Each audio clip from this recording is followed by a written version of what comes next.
So this last 2 hours has been filled with a great deal of information. It was kind of a rollicking presentation there, and I have to say that Randy was a pro, and I remember listening on FM radio way back when, and maybe 20, 30 years ago, I think already.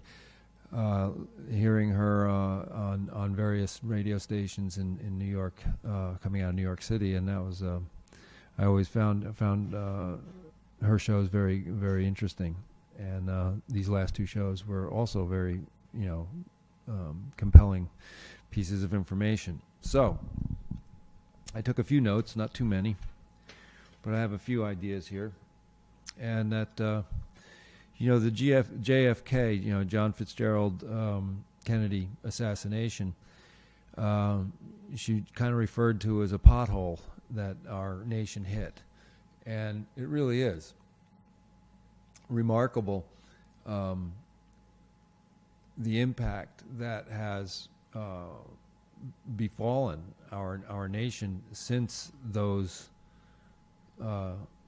years of the early 1960s. And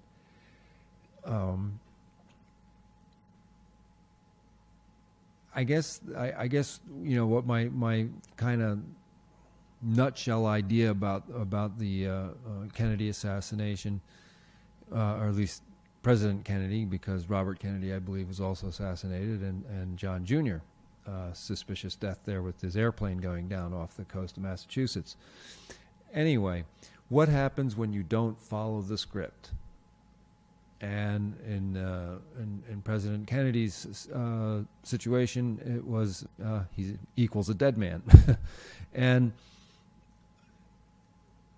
we have to kind of recognize the many layers and players of both government, law enforcement, spies. I mean, we I just watched a couple of action movies in the past couple of days, in my off time, and it just kind of is interesting to me, when you go into these like older movies or period movies, going back to say the 1940s, this pretty good film I screened the other night. Was about this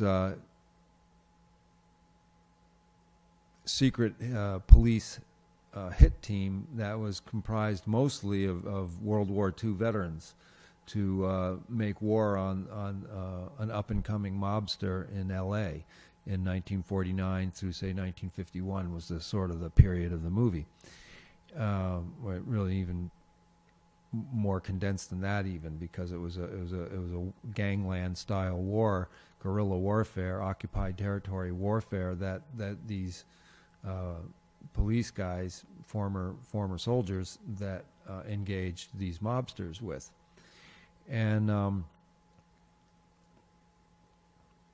their level of technology in 1949, really things don't look that much different today than 1949. The cars are slicker and sleeker, but we're still burning gasoline in internal combustion engines, and the principles are the same, the gadgets are the same, but they're just like electronics have gotten smaller, but they're really all doing kind of the same things. The only really big difference is communications and wireless technology. That's and Randy brought up the TV station being kind of attacked by Time Warner, forcing it into the digital age. Now I'm not real familiar with how that all transpired as she is and had described it. But I do know in my novice attempt at being a broadcaster here for free speech and in Woodstock, public access, that it does appear that there is, some remote sabotage that does go on with various shows. I can only really speak for my show because I'm the one here looking at the monitor going, oh my God, the signal's horrible tonight. And like tonight, it's actually not that bad. It's actually pretty good, all things considered. We're down to we need new lights, so the lighting is awful tonight. Sorry about that. A lot of green. I guess wearing a green shirt doesn't help. It makes it even more green in here because we do have a green screen on the other side of the room and reflects the light and so on and so forth. So. Randy went through, a lot of really interesting personal information about the Kennedy assassination, and I really can't really comment too deeply on it. Although the only thing I can really comment on it is that I remember that. That terrible day as a 3-year-old, baby, basically a little tiny toddler, November, I'm not sure the date of it, 1963. And I remember watching on our black and white TV the limousine and all of that, all of the motorcycles and other vehicles in that motorcade. Up until he got assassinated and shot on TV live, and then if that wasn't traumatizing enough, I remember how the media replayed the imagery over and over and over again, and I also remember how deeply affected everyone was. There are few moments in one's life that really do stand out, and one of those moments was, I can remember where I was and what I was doing. I was watching the TV when JFK was shot, and I was watching the president's motorcade when he got shot. And then, another similar times, I remember where I was and what I was doing when the news came over the radio, and I found out that John Lennon was shot in Manhattan. And, so sometimes, these kinds of famous people with so much influence in the world and influence on our consciousness are assassinated. It has a ripple effect that affects all of us, and for those of us who really kind of were impacted that deeply, you can't forget it. Can't forget where you were, what you were doing, and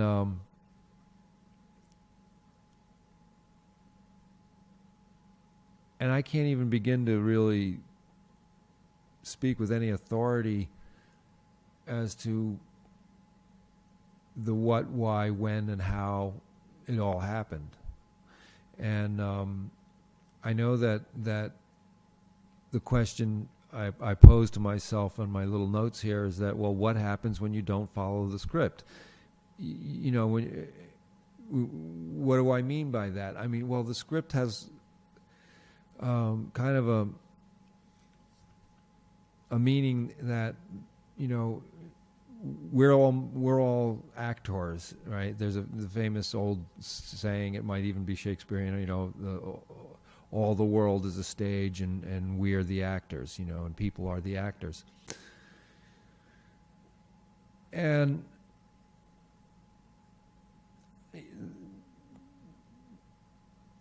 I always thought, who's in charge? What is authority? I bumped up against this authority, problem, as I was a pretty smart student in school. I wasn't a good student. I was a smart student, and I took tests real well, and I never did my homework. But it was boring to me because it was all stuff that I pretty much already knew, and I didn't feel the need to do homework. But that's part of the program, though, is to tie up children in doing things that are not what little children or children do, which is play. The greatest, developmental kind of activity that you can do is, as a child, is to play. That's how you learn. That's how, you fall off a bicycle and you get back on and you learn how to ride the bicycle and you get your knocks and lumps in life and you learn from it. But, staying into the book learning mode is actually kind of painful because it removes you from that socializing activity of riding bicycles or hiking or playing football or whatever it is, that kids might be doing or that I was doing when I was a kid. Anyway, the idea is that I can't even really begin to wrap my brain around the real reasons behind any of these, big events, whether it's John Lennon's shooting or, JFK or Nelson Mandela or any of these, world famous characters, because they're following a script too. And it's such a small world. You go through life and you meet people, and sometimes these, something like 6 degrees or 10 degrees of separation. That we're all very connected, and now it's even more so with this ability that we have via social media and the digitizing of our world. It's kind of alarming to me when I think about how marginalized our personal prerogative to make a decision is becoming. If we don't follow the herd, then you become an outcast or you're cast out. And that has a lot to do with following the script, and so that brings me back to the idea. Well, all right, who's writing the script? I don't want to be following a script unless I'm writing my own script. And I guess that's what a tenet of freedom might be considered is am I writing my own script? Or am I, following orders? Or am I or am I behaving in a predetermined way? You know what I'm saying? Or one interesting little thing I learned is that there's all these security cameras, so they call them security. I think it really should be called surveillance cameras. That's what they really are. So let's call them surveillance cameras all over in the subway systems in various places, stores and whatever. And something like 10% of all of the ones that you actually see are actually working. The other 90% of those cameras are dummies. They're just there to make you think you're being watched so that you police yourself. And that's very clever. And there's kind of a good reason behind that. It's called data overload, or data saturation. And the way this works is that, for example, now that we're living in a surveillance state, it's beyond police state. We're living in a surveillance state, and um,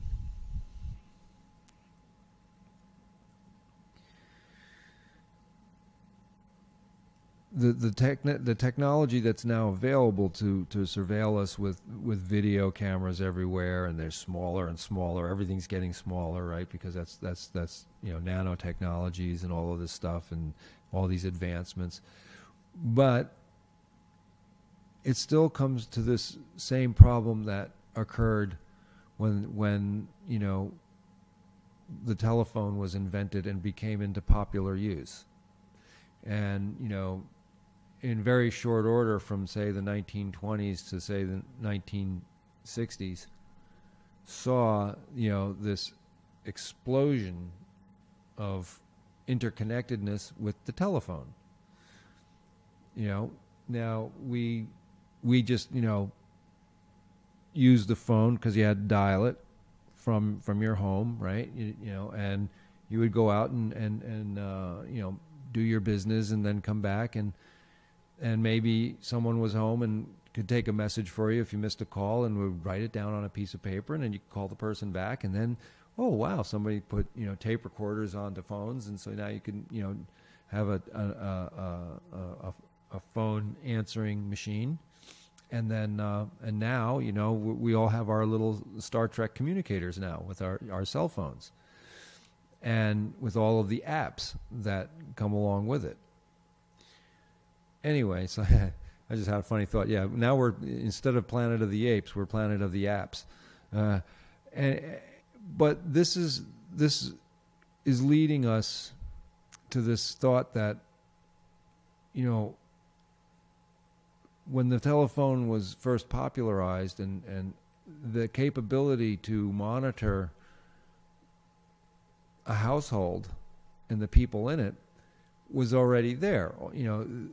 The whether it's the phone is on its hook or not, it can still listen, and that can be monitored, and it was, and to what degree I can't say, but wiretapping, they had to make laws about it and privacy and all of this kind of thing, but at the end of the day, right when the analog telephone was invented and installed in all of our homes, the surveillance was completely capable right then and there. But here's the problem. The problem is say let's just say it's 100 million people with telephones, and you've got to monitor every conversation. We almost need 100 million people to monitor that 100 million people, because it's a full-time job. How many phone calls can one man, reasonably listen to? So then you're talking about recording them. Okay, so you record that data, and in this case, analog tape recording. And then you have this physical medium that, okay, you've recorded 100 million phone calls. Now what are you going to do? You got to analyze every one of them, and then you got to fish through all of that to see which one's making, a bomb threat, or a drug deal, or whatever nefarious thing that they are looking to find. So fast forward to today, with people like Julian Assange and who's the other character there that broke open a lot of the whistleblowing there. It'll come to me. Anyway, now you have very, very savvy computer geniuses hacking into the secrets of governments and corporations and dumping it along. Edward Snowden, there you go. And the the media will even report on the new program, total information awareness. I think that was maybe going back to George Bush 1, where the capability to monitor every phone call, every broadcast, every text message, every email. All right, let's just say there's 3 billion people on the planet with that technological access now. So we're talking, at any given moment, 3 billion potential, messages or phone calls that are being, recorded and monitored. And the way that they're filtering through all of this saturation of information, which is almost impossible to, for a small crew to actually do any meaningful analysis of, is analog. Is it analogs? I guess it would be called analogs of computer banks that have, what they call filters, so that the language in any given medium and message, whether it's a voice message or a text message or an email or whatever it is, it still has to be analyzed by somebody at the end of the day.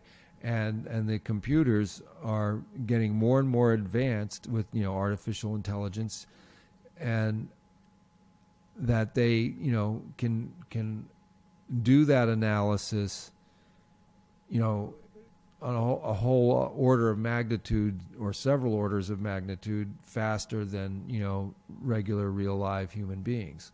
The only thing is again, with that much saturation of information, what do you do with it? Who does what with it, and why? I can't answer these questions. But the thing is that we do live in this technological world, and it is happening, and it is real, real enough that we're now looking at all this automation going on. I read very very little newspaper anymore. I mean, I don't really read newspapers. I get my news by looking at YouTubers out there and what their citizen reporting is saying, mostly because it's very entertaining a lot of the time, and sometimes it's just wrong, and it's a hoax. There's a lot of hoaxes going on, but then what are we reading in the newspapers? Are they any less fake? Right? Fake news. Anyway. So when you don't follow the script, what does that do? Well, in the past 2.5, 3 years, I've been involved with my partner Laura, and this attack that happened by her accuser, Ms. Burnett, and the subsequent dragging out of the police, courts, even though, ending in an exoneration not very long ago with this, trumped up situation. And Laura didn't follow the script and was very brave, because everybody follows the script when they get brought into the criminal charges, in any county, but Ulster County specifically here, because that's where we are. And when the charges turn out to have no merit, because they were false charges in the first place, you're still left with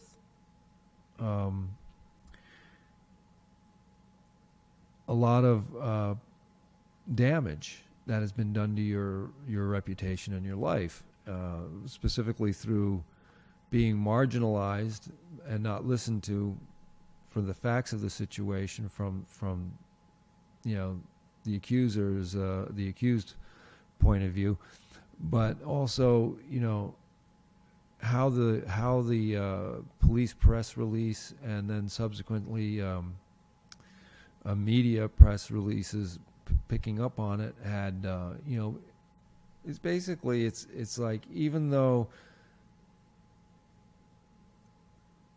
there was no merit to the charges and they were dismissed, these articles are still online doing damage, and I wonder how many people out there are suffering in a similar way. So what I'm going to do is I'm going to read a letter I wrote to the ethics board of Ulster County. And the reason I wrote is because we're experiencing a continued stonewalling. Laura specifically was never allowed to cross-complain about the robbery of her home by the accuser, and as an end result is very frustrated in trying to put her life back to some kind of state of normalcy, which is, just minding our own business and going to work and this sort of thing, and just living life on life's terms. So let me pull it a little closer here. I have it on a screen, and I'll read it to you. All right, let's see here. I'm writing. This is to Judy Riley, Assistant Deputy Executive, Ulster County's Executive's Office. And so I write, Dear Ms. Riley, thank you for your time on the phone. This email is a brief outline of our situation involving ADA Lauren Swan, Investigator Andrew Kinderman, Troop F, New York State Police, and the complainant who filed false charges. The record will show that on 23 November 2015, Mary Kay Burnett had made a complaint alleging that Laura Anson, my partner, was in possession of stolen property. On 24 November 2015, Mary Burnett, Kit Nato, and Rita Pizzaro unlawfully entered our home at 73 Kate Yeager Road, Saugerties, New York, for about 3 hours, and the three women held Laura captive in our home, accosted Laura, and Mary Burnett removed many articles of Laura's property while ranting and breaking things. She also smashed Laura's phone when Laura tried to call 911. I had just gone to Canada on business. Ms. Burnett had, she claimed, hired a private detective to find out who all our clients are. She did contact many of our clients and Laura's friends and family in text message and phone conversations, telling all that Laura was a thief and much else to harm our business and Laura's reputation, which it did to some degree. Some people believed the story, many did not. We did lose customers. The most alarming thing, though, was the unfolding of conspiracy to deny due process and equal protection to Laura Anson, a property owner and taxpayer in Ulster County, by the deliberate, malicious, and criminal intent of Mary Burnett, who fabricated flimsy evidence, iPhone photos of objects, and had the assistance of several women to complain about Laura, a gang of sorts, to press a bogus criminal possession charges resulting in an unlawful false arrest and subsequent legal costs and 2.5 years restricted freedom of movement. Lower court took Laura's passport. Until Judge Lamb finally dismissed the charges for wasting money and resources on a case that has no merit. As pleased as Laura and I am that Judge Lamb did the right thing by Laura, Laura is still irreparably harmed by the police blotter and press releases in print and online which was worded to lead the public to believe stolen property was found in our home by police. This never happened, and these postings are still harming Laura. Presently, we have engaged the state police in an internal affairs investigation regarding Investigator Kinderman's role in this travesty. The day shortly after Ms. Burnett raided and robbed Laura, Kinderman went to Ms. Burnett's home in Rhinebeck, New York, to follow up on the complaint. Ms. Burnett shows, quote-unquote, piles of stuff to Kinderman, alleging it all came from our home. This is when and where the state police investigation should have stopped. The complainant cannot just raid the accused house and take carloads of property while holding the accused captive in her own home with two accomplices. No evidence Laura was in possession of alleged stolen property, but proof positive of Ms. Burnett's unlawful raid and seizure of Laura's property. Furthermore, Burnett, by doing this, has committed fraud, and Kinderman should have recognized this for what it was and is: a ruse, contaminated evidence, evidence tampering, robbery, malicious abuse of law enforcement, and judicial machinery. So yes, Kinderman dropped the ball that day. He later arrested Laura for criminal charges on preponderance of evidence. That is wrong as well. Preponderance of evidence is not hard evidence and does not hold up in criminal charges. Laura and I went to Saugerties Police, Woodstock Police, and the State Police to complain, and we were told that because Mary Burnett complained first, they would not take our complaint. And now that dismissal in the interest of justice has happened, we are still being harmed by the police press release, which is completely false statement, and no apparent way to achieve redress. What would be the right thing to happen is, I understand this is where your authority interfaces with this scenario, is to hold ADA Lauren Swan to account for her role in pursuing prosecution when there was no physical evidence and no admission of guilt for 2+ years on the malicious and persistent false allegations of Mary Kay Burnett. I call into question Ms. Swan's competency, and I want to know why she took a personal interest in persecuting Laura and why Laura was not permitted to cross-complain when the facts are clear that due process was not followed and fraud is evident. I do not want to sue. Excuse me, I didn't see that all correctly. Laura and I do not want to sue Investigator Kinderman or ADA Lauren Swan, even though they have succeeded in doing irreparable harm and assisted Burnett in robbing our home of some $20,000 worth of property. That is a problem for us, that a civilian can phony up flimsy evidence, file a sworn complaint, rob Laura the next day, and then the police and DA just go right ahead with prosecuting Laura. We have kept written records and we have recordings and other evidence to support our claims here. We want the police and DA to admit they made an error, take down the bogus police press release, and get the Daily Freeman and other publications to retract and correct the record there, and take our complaint that Mary Kay Burnett made a false complaint to the police, robbed Laura in our home with 2 accomplices, and arrest Ms. Burnett and prosecute her with equal vigor or better than what ADA Swan did to Laura Anson. We will sue Kinderman and Swan if it has to come to that. Ulster County has probably spent $250,000 dragging Laura through the process only to allow Ms. Burnett to ruin our lives, damage our business, and get away with robbing Laura of incalculable property because Burnett took so much and has had 2+ years to dispose of Laura's property. This happened in Ulster County. I want to know on what planet is this scenario lawful? Laura is irreparably harmed. I am harmed. Laura's parents have been harmed by this. I fear that anyone can just make fake evidence, make a false complaint, and have their neighbor arrested and ruined by the system with no consequences. This is unethical as it gets. Thank you for your attention to this matter. Me, George Conant. Okay, so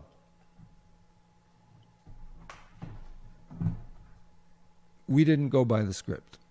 Most people, and I really should credit Laura, Laura didn't go by the script. It was expected that she would take a plea, or she would be terrified so badly that she would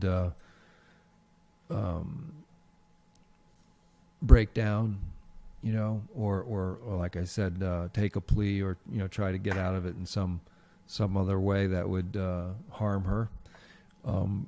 But she was very brave, and she stuck to her guns and said, "No, I didn't. This is BS, and I'm not going to admit to something I didn't do."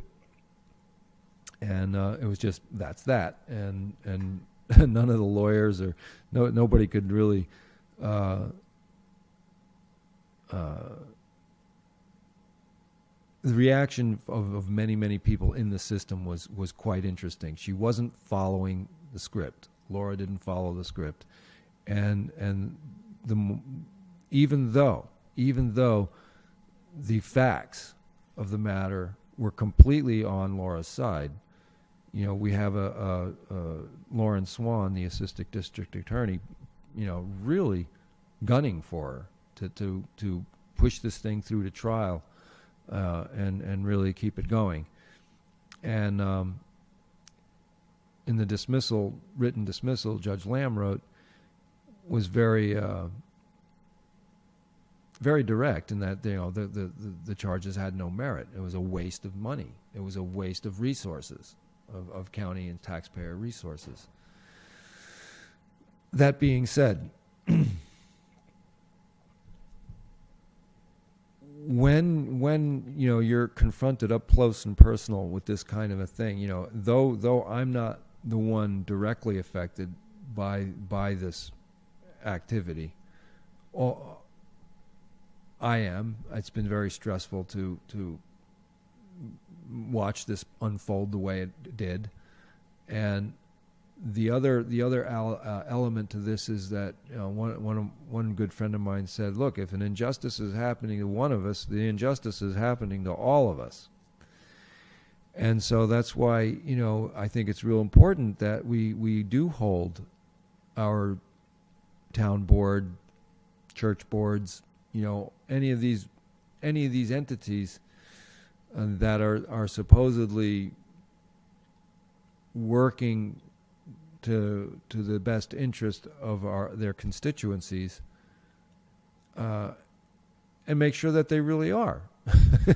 and Randi's presentations over the last 2 hours, she touches on a lot of things, like wondering about the toxicity of the smart meters, and I'll expand that thought to electromagnetic radio microwave toxicity. There are impacts upon the physical tissues of living creatures, be they plant or animal or human for that matter, that are very, very real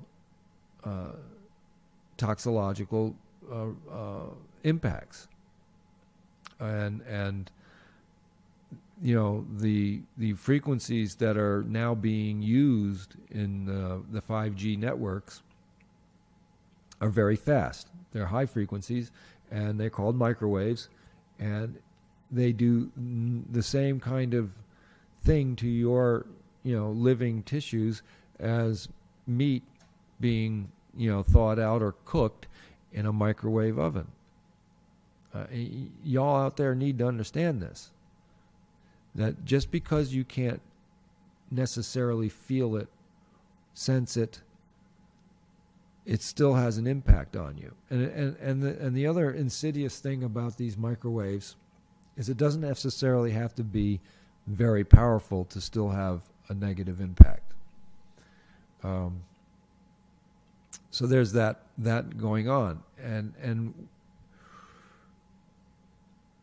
Randi also mentioned something else that was kind of interesting, which was that our TV station seems to have been set up to fail, and that there are these various players that are in charge, that quite frankly I don't really know how this works or who they are, that these decisions are made and carried out. I do know that the equipment here is old, antiquated, you could even say, but and it limps along, and I know that we're short on lighting, so I volunteer as Randi did, teching for other people now that I've learned a fair amount of the technicals here. Not a pro, but I can get a show up and running. Anyway, the last closing few remarks that Randi brought up, I follow some of these stories. For one thing is the meteors. Now, been an increased number of meteor strikes, being recorded. Whether or not there are any more meteors than any other period of time, hard to say. Space rocks are out there, and they are, flying around, and I guess they do, occasionally come into an atmosphere and give us a little light show, and sometimes they actually hit the ground and impact and make craters or, turn cars over or whatever. The thing is, Randi brought up this topic about all these governments taking a very serious interest into the possibility of mass extinctions on the planet because of meteor strikes, and what are we going to do about it, and can we build a defense system against meteors, that kind of thing. Then I started thinking about, well, are they all meteors? Well, if it's falling from space, I suppose it's a meteor, even if it's space junk, right? I remember when the Skylab crashed to the Earth. I think that was 1989, maybe. I can't remember exactly when that happened, but I remember they were tracking the space station, and you know they're trying to decommission it by, you know, directing it into the Atlantic or the Pacific Ocean. You know, just send this very expensive piece of space junk, you know, the Skylab into an ocean, and you know, so it doesn't hit land. Anyway, bits and parts, significant bits and parts of the Skylab broke apart and didn't fall uniformly. It busted apart and came down in pieces, and some of those pieces actually made it and hit western New York State in a place called the Cattaraugus Indian Reservation, and it's the Seneca Nation. And my friend, you know, coincidentally, his last name was Seneca, Brian Seneca. His lovely wife and his, you know, 3 kids were all in bed at about 3 o'clock in the morning when they hear a huge boom out the backyard. About 100 yards away, there's this huge flame coming out of the earth at a 45-degree angle, presumably the angle of the Skylab debris strike. And what had happened is this piece of Skylab traveling at, you know, some 30,000 miles per hour, I suppose, some crazy speed, struck the earth behind his house and hit an old Tenneco pipeline for natural gas. Now, now it's not really used for natural gas so much anymore because they've you know, tapped that reserve out, that gas reserve, from underneath the Cattaraugus people there at the Seneca Nation, and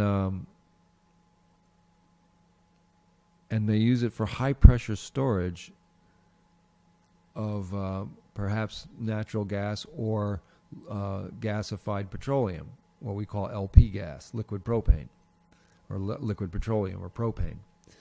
And so they have these pipelines, you know, in a network all throughout that region of New York State, which is near Lake Erie, south of Buffalo. It's 25 miles southwest of Buffalo. And this space debris smashed into the pipeline, ignited it, and now they had this daytime, you know, at 3 in the morning, and it took them something like 48 hours or more. It took them 2+ days before they could actually, you know, deal with, you know, shutting that fire off. And Brian moved his family off the reserve at that point because he realized, you know, with an event like that, it's really in your face. He realized, oh my God, you know, we're sitting on top of this explosive situation with all these pipelines full of natural gas for high pressure storage. It's not moving the gas anymore. They're storing it there.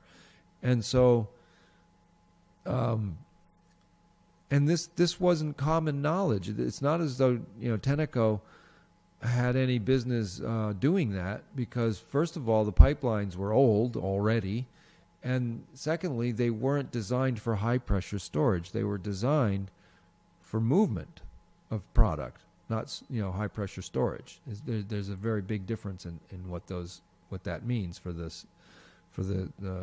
design and construction of these pipelines. Anyway, it really is mind-boggling, you know, our civilization and how it's going, and this idea of digitizing or computerizing, our biological bodies as well, is now really the transhumanism thing that's coming up, and part of that is to replace human beings. Now, one of these sectors. I just listened to NPR today, little radio interview with some oil guys out west, and how the oil industry has boomed in the United States again. But 50,000 oil workers are out of work, but we're producing more oil than ever because of robotics. They're using automation and robotics and computers and they even have like a completely automated robotic drilling rig that can, drive out to a site and just start poking a hole in the ground, completely automated. And they were interviewing a machine shop operator in I think Amarillo, Texas, or one of these, oil towns in Texas. And he was one of the main guys that they would bring their broken rigs to or broken parts to, and he would fix them. And all of the manufacturers in his 47 years it was all American-made products. Well, now he feels that, all these new drilling machines are so advanced that his machine shop belongs in a museum just right alongside all the old style drilling rigs. So his final comment though was quite telling. He goes, "Yeah, well, it's great that we're producing all this oil, but it's all automated, and we're just putting men out of work. We're just putting people out of work." And I think that's kind of almost in almost every profession we're seeing more and more of this, and it's really a kind of a threat to our sovereignty as human beings. Never mind being sovereign as an American or a U.S. Or a New York person, occupant of the state, but.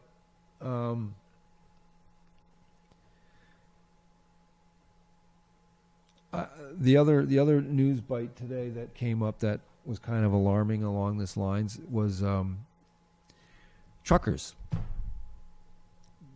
Amazon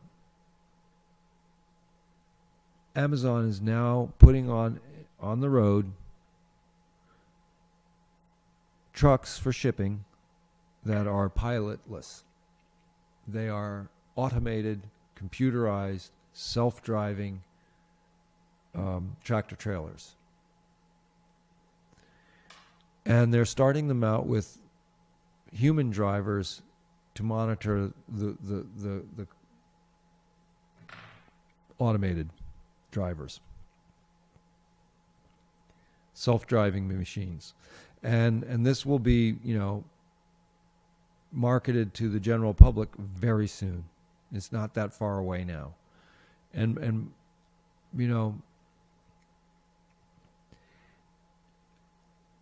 I feel we're getting a real big message that, you human beings, you're just not useful anymore. Whoever we are, we don't need you. Okay? That's kind of the message that I'm getting out of this. Now Randi also brought up depopulation, and she's astonished at all the different methods that are happening to kill us, and whether it's electromagnetic and microwave toxicity, or toxic vaccines, or radiation rains. She gave some statistics about radiation. They call them hot rain, radiation in the rain, coming down in Salisbury, Massachusetts, or other locations around where they're testing for it. They attributing this latest round of radioactivity to Fukushima, that disaster. guns and shootings and mass shootings in schools and stuff, and the laws against growing your own food. I mean, I hope you people understand these Agenda 21 laws or rules that aren't enforced, but they're on the books now, and Obama had a lot to do with that. But it's also our local town leaders too. Our home rule, still has validity.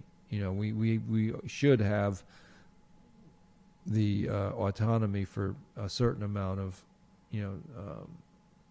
sanity regarding what kind of technology we allow into our community or other things. So Randi was talking about mass extinction events, and her